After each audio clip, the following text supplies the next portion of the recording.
I want to talk a little about your experience with the diesel engines. I remember when we received that boat, they bought the boat coming from Africa? No, from Belize. From Belize. And we received the boat here in Fort Lauderdale.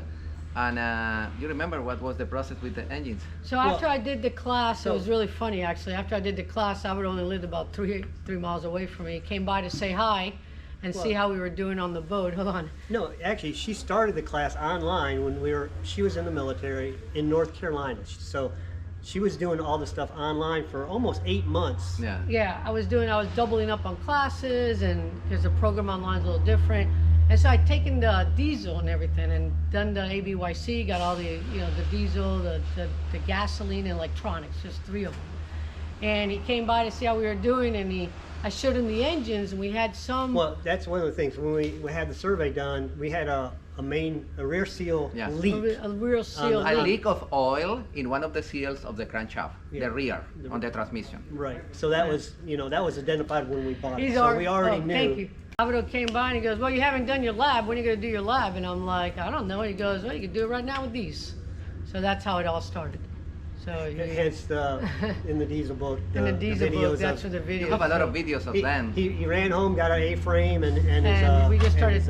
We removed the engines and we block and tackle with the I-frame, and we leave the engines, and they prepare a table, working table, and they repair the engines over there on the boat. On the boat. On the boat. Pulled it out on the water. On the water. On the water. On the water. We're at a dock. Yes, but the boat was in the water. Yes. On the water. Well, like what you guys do in class, which is great. We took it all the way down the heads. It's really nice to do that because, like, I've helped other people, like, oh, maybe try this, and then bam, it works. Like, oh, okay, that works, because it's one thing to do it on yours, and then it's another thing to go help everybody else, So far, we've been able to help people on the water. The sailing community and the boating community, as you know, are people that help each other a lot. So we've helped a lot of people out just from the knowledge, and I'm continuously learning. Like I hadn't done a valve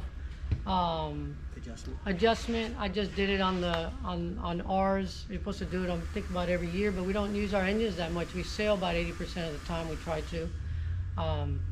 So it's good. It's really good knowledge. It's exceptionally good knowledge. I don't think I've seen another class in this magnitude as far as hands-on.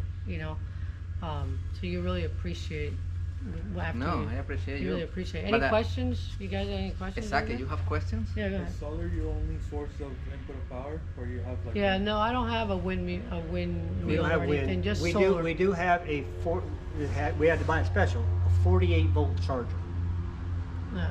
That if we need to, we've been in the yard for the last 5 months, and so we plug that in we just every now leave and it then. because we're not there. We can't monitor to bump anything. Up just, I think it's 90. It's 90. No, or it's 100. 100. It go up to 100, but I don't never do that. But we can adjust it.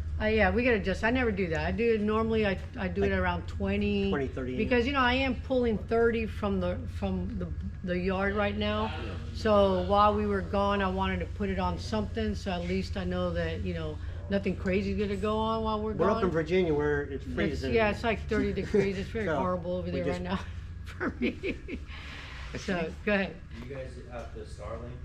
We just got the Starlink. We just bought it like 2 months ago, and we went 3 years, almost 4 years without it. One of the reasons we got is weather. So last year, I think it was last year, no, the year before last, there was 3 catamarans coming out of West Palm. We were one of them. One of them went way out into the Gulf Stream to catch kind of like the middle. We went to kind of like more on the edge, only about 100 miles offshore, kind of on the edge. And then another one made a sharp left, and he stayed along the coast. Anyways, we were 2 o'clock in the morning. We get a feedback from the guy that took a left. The guy who is, like 20 miles ahead of us. He was about 20 miles ahead. He goes, say there's a front coming with 60, 70 mile an hour winds in it. I'm turning around and I'm going back south. He was in the Jacksonville area. And so we said, well, when he catches up to us, we'll turn around too.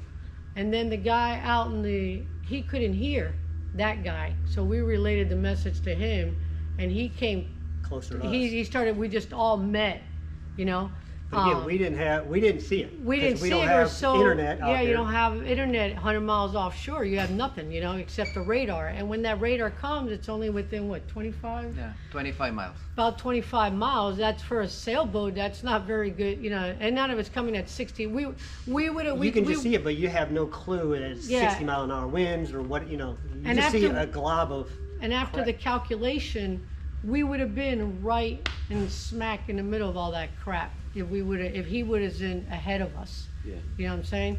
So this year we decided to get the Starlink because for weather-wise, it's probably the only reason. We have inReach, so my family can text and they can watch our path and all that good stuff. And it has SOS. You know, we have radios and we have a bunch of other safety stuff for the boat. But the Starlink is definitely for weather because that's the Real-time key. weather. But that- Because you Real-time can, weather. you know, we plan our routes and plan our departures and arrivals, looking at the weather. Of course, it's just an outlook. You know, things change out there. Yes, it does change. But again, as you're going, you can see the weather going across or whatever, so you get a good idea of which direction it's going. Yeah, and you can kind of tell the colors, You you can't know, how really tell strong the it speed is, of stuff it, like and that. then- But 25 miles is not very far for a storm coming. This coming- last time coming to us. we ended up hitting 6 storms. Well, we avoided 2 of them because we could see them and we could track where it's going. So we were able to, you know, do a little turn and wait for it to pass. 2 of them we sort of got like a near miss. We were getting like 30-mile-an-hour winds. It's just but 2 of them, They just it encompass actually stuff. they enveloped us. Yeah. And we couldn't do anything about them. We couldn't But do anything. you don't Just let see the boat- that. just you, let the if boat you do don't have whatever. you know real-time weather through the internet. So Yeah. we decided we need it. So. Yes. And they also repair not only the electrical and the engines, they fixed the watermaker, the anchor, the sanitation system, the freshwater system, everything. They Yeah, we just replaced the windlass motor. yeah. That's Yeah. it's a great experience, no? But Yeah. the thing is, with the knowledge of the class, you know, most of the time we have to buy a new motor because we need it like right now, whether it's a windlass. But now, with the knowledge, we can take that and rebuild it. Yeah. yeah. You know, the brushes, or you know, Yeah. or we have a couple of pumps that shower pumps that we're rebuilding. You know, so that's saving us. Yeah, we buy a new one, but now we got another Spare. one that we Another rebuild. A spare. So now that we when it just does go go back bad, we and have to buy forth. another one. So with the knowledge from the class, you learn how to rebuild stuff too. In some cases, we fix it together by phone with the camera. They over there in Virginia and me here. Well, you do that with other people too, not Yeah. just us. Yeah. Yeah. Yeah. Yeah. So that's what's also He's good. your lifeline. He's even our when you- lifeline, but I try not to use him at all. Because I know what he's gonna do. You just stick to the basic, right? It's just like The aircraft basic work. troubleshooting. You know, just basic troubleshooting. Take care of the corrosion. Take care of this. Take care of connections.